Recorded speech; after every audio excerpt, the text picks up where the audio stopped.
এটা সপ্তাহত ৮৩খন বিমানৰ যাত্ৰা বাতিল। এয়াৰ ইণ্ডিয়াত এতিয়া ভয়ংকৰ বিপৰ্যয়।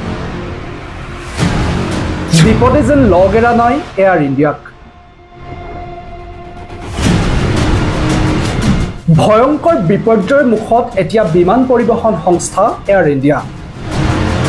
বৰ্তমান টাটা গ্ৰুপৰ মালিকানাধীন এয়াৰ ইণ্ডিয়াৰ বোয়িং 787-8 ড্ৰিমলাইনাৰ এখন বিমান আহমেদাবাদত দুৰ্ঘটনাত পতিত হোৱাৰ পাছতেই বিপদে যেন লগ এৰা নাই বিমান পৰিবহণ সংস্থাটোক।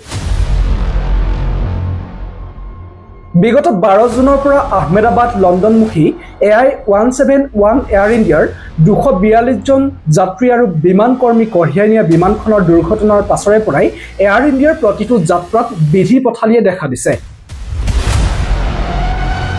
কোনোবাখন বিমানৰ উৰণৰ প্ৰাক মুহূৰ্তত যদি ৰানৱেতে ইঞ্জিনত বিজুতি ধৰা পৰিছে, আন কোনোবাখন বিমানত আকৌ মাজ আকাশত কাৰিকৰী বিজুতিৰ বাবে জৰুৰী অৱতৰণ কৰোৱাব লগা হৈছে। অসামৰিক বিমান পৰিবহণ সঞ্চালক প্ৰধানে সদৰি কৰা মতে বিগত 12 জুনৰ পৰা 17 জুন পৰ্যন্ত এয়াৰ ইণ্ডিয়াৰ মুঠ 83খন বিমানৰ যাত্ৰা বাতিল কৰিবলগীয়া হৈছে। যাত্ৰা বাতিল হোৱা 65খন বিমান হৈছে বোয়িং কোম্পানীৰ 787 ড্ৰিমলাইনাৰ সিৰিজৰ বিমান।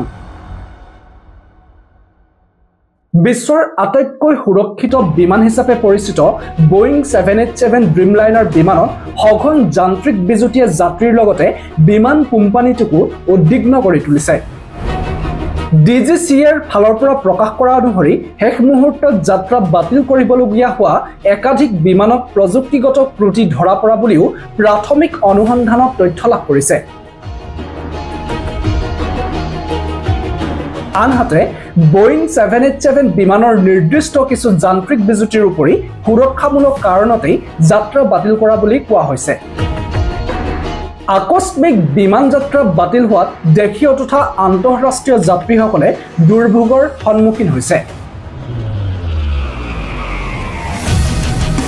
বহু যাত্ৰীক বিকল্প বিমানেৰে যাতায়াতৰ ব্যৱস্থা কৰি দিলেও বহুতৰ ক্ষেত্ৰত যাত্ৰা বাতিল কৰিবলৈ বাধ্য হৈছে। আহমেদাবাদৰ অভিযপ্ত দুৰ্ঘটনাটোৰ পাছতেই যেন ভয়ংকৰ প্ৰত্যাহ্বানৰ সন্মুখীন হৈছে এয়াৰ ইণ্ডিয়া। এনে পৰিস্থিতিত বিমান পৰিবহণ সেৱাত নতুনকৈ প্ৰৱেশ কৰা টাটা গ্ৰুপে বৃহৎ আৰ্থিক লোকচানৰো সন্মুখীন হৈছে।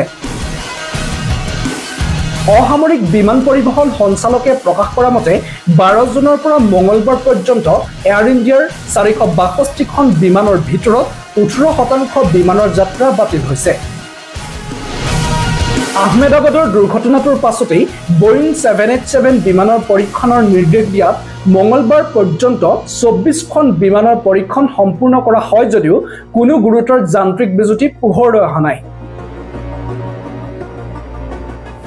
অৱশ্যে বিভিন্ন কাৰণত মঙলবাৰৰ দিনটোতেই এয়াৰ ইণ্ডিয়াৰ মুঠ 7খন বিমানৰ যাত্ৰা বাতিল কৰা হৈছিল।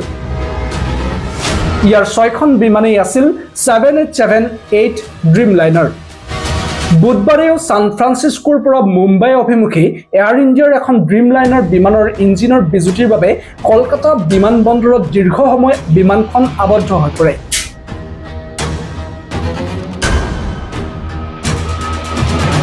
নিউজ ডেস্ক ৰিপৰ্ট, আমাৰ অসম।